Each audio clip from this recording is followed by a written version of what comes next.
ജാതിയും മതവും നോക്കി മനുഷ്യനെ വിളിക്കുന്നവനല്ല ദൈവം. ദൈവത്തിന് ജാതിയില്ല, ദൈവത്തിന് മതമില്ല, ദൈവത്തിന് വർണ്ണവിവേചനമില്ല. ദൈവം സ്നേഹവാനാണ്.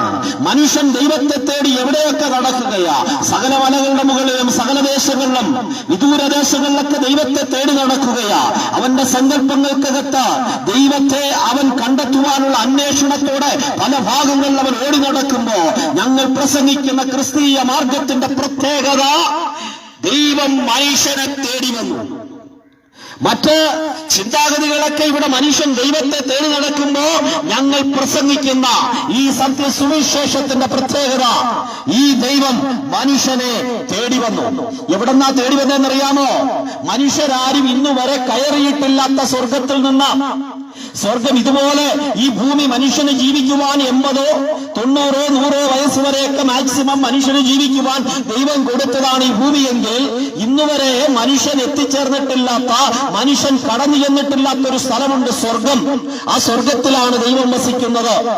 ദൈവം വസിക്കുന്ന ആ സ്വർഗത്തിൽ നിന്ന് തന്റെ തേജസ്സിനകത്തും മഹത്വത്തിനകത്തുമായിരുന്ന ദൈവം അവിടെ നിന്ന് മനുഷ്യനെ തേടി ഈ ഭൂമിയിലേക്ക് ഇറങ്ങി വന്നു. അതാ സത്യസുവിശേഷം.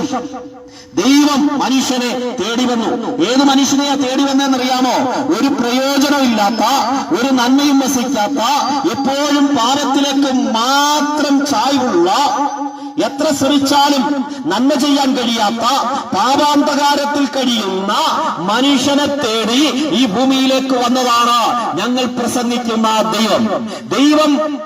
ദൈവമായി സ്വർഗത്തിൽ ഇരുന്നില്ല, അവിടെ നിന്ന് മനുഷ്യ സാദൃശ്യത്തിൽ, മനുഷ്യ രൂപത്തിൽ, മനുഷ്യ വേഷം ധരിച്ച ഈ ഭൂമിയിലേക്ക് അടിമകളായി പാപത്തിന്റെ അടിമത്തത്തിൽ കഴിയുന്ന, പാരമ്പര്യത്തിന്റെ അടിമത്തത്തിൽ കഴിയുന്ന, ഒരിക്കലും പാപത്തിൽ നിന്ന് പുറത്തു വരാൻ കഴിയാതെ അതിന്റെ ബന്ധനത്തിൽ കഴിയുന്ന മനുഷ്യനെ തേടി ഭൂമുഖത്തേക്ക് വന്നു. അതാണ് ഞങ്ങൾ പ്രസംഗിക്കുന്ന ഈ മാർഗത്തിന്റെ വലിയ പ്രത്യേകത. ദൈവം എന്തുകൊണ്ട് മനുഷ്യനായി ഭൂമിയിൽ വന്നു? കാരണം മനുഷ്യന് മാത്രമാണ് ദൈവത്തിന്റെ സാദൃശ്യവും ദൈവത്തിന്റെ ഛായയുമുള്ളത്. ദൈവത്തിന്റെ രൂപത്തിലും സാദൃശ്യത്തിലും ദൈവത്താൽ സൃഷ്ടിക്കപ്പെട്ടത് മനുഷ്യനെ മാത്രമാണ്. മറ്റൊരു ജീവജാലങ്ങളെയും ദൈവത്തിന്റെ സാദൃശ്യത്തിൽ സൃഷ്ടിച്ചില്ല, ദൈവത്തിന്റെ രൂപത്തിൽ സൃഷ്ടിച്ചില്ല.